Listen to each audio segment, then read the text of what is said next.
দারিদ্র ও যুদ্ধপীড়িত দেশগুলোর স্বপ্নের গন্তব্যগুলোর একটি যুক্তরাজ্য। সিরিয়ার গৃহযুদ্ধ বা তারও আগে সুদান সহ সংঘাত কবলিত আফ্রিকা কিংবা যুদ্ধ কবলিত বর্তমান ইউক্রেনের বহু মানুষের ঠাঁই মিলেছে লন্ডন সহ যুক্তরাজ্যের বিভিন্ন দেশে, যাদের অনেকেই শরণার্থী মর্যাদায় যুক্তরাজ্যে প্রতিষ্ঠিত হয়েছেন, বছরের পর বছর ধরে সরকারি নানা সুবিধা ভোগ করে আসছেন।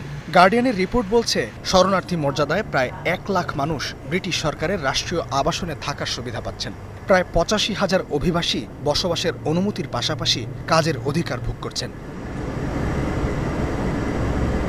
তবে অভিবাসী হতে চাওয়াদের জন্য হতাশার খবর এলো। ইউরোপের অন্যান্য দেশের মতো যুক্তরাজ্যও তাদের অভিবাসন নীতি ঢেলে সাজাতে যাচ্ছে। এটি কার্যকর হলে অভিবাসী নাগরিকদের জন্য যুক্তরাজ্য বসবাস আরও কঠিন হয়ে উঠবে। নতুন সংস্কারগুলোর মধ্য দিয়ে শরণার্থীদের আশ্রয় ও বসবাসের ক্ষেত্রে পুরনো নীতি পরিবর্তন করা হবে। এখন থেকে শরণার্থীদের মর্যাদার বিষয়টি প্রতি 2.5 বছর অন্তর পর্যালোচনা করা হবে। যদি এ সময়ের মধ্যে আপনার দেশ নিরাপদ হয়ে যায়, তবে আপনাকে আপনার দেশে ফেরানো হবে। কারণ আমরা দেখেছি যেসব দেশের সংঘাতের পর মানুষ সেখান থেকে পালিয়েছে, সেই দেশগুলো আবার পরে নিরাপদ হয়েছে। যদি আপনি এখানে কাজ করছেন, অবদান রাখছেন, তাহলে আপনি স্থায়ী বাসিন্দার মর্যাদা অর্জন করতে পারবেন।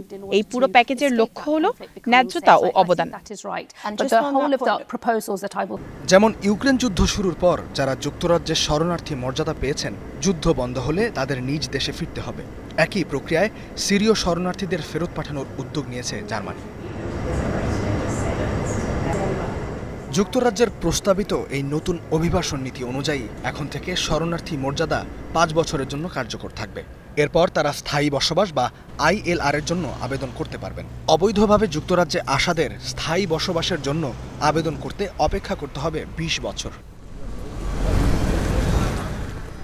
যুক্তরাজ্য হোম অফিস ঘোষণা করেছে অবৈধভাবে আসা ব্যক্তিদের বয়স যাচাই করতে কৃত্রিম বুদ্ধিমত্তার ব্যবহার করা হবে। তবে এতে শিশুদের ভুলভাবে প্রাপ্তবয়স্ক হিসেবে চিহ্নিত করা হতে পারে বলে সমালোচনা চলছে। সব মিলিয়ে ডেনমার্কের মতো কঠোর অভিবাসী নীতি গ্রহণের পথে হাঁটছে যুক্তরাজ্য, যার সমালোচনায় মুখর ব্রিটিশ নাগরিকেরা। আমি মনে করি এটা সঠিক নয়। অভিবাসন দরকার, কারণ পশ্চিমা দেশগুলো অন্য দেশে বিশৃঙ্খলা ও ক্ষতি সৃষ্টি করেছে। এ কারণেই সেই দেশগুলোর মানুষ এখানে আসতে বাধ্য হচ্ছে। আমার নিজের পারিবারিক ইতিহাসও এমনই।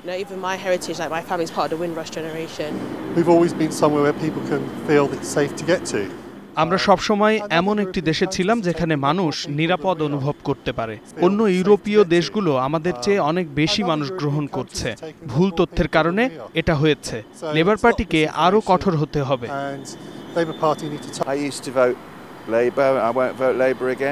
আমি আগে লেবারকে ভোট দিতাম, এখন আর দেই না, কারণ তারা অভিবাসীদের অবৈধ বলার মাধ্যমে শত্রু বানানোর পথে গেছে। কোনো মানুষ অবৈধ নয়, প্রবেশ হয়তো অবৈধ ছিল, কিন্তু তারা এখন শরণার্থী ও আশ্রয় প্রার্থী। তাদের শত্রু বানানো উচিত নয়, বরং অভিবাসন নিয়ে আরও ইতিবাচক বার্তা থাকা উচিত।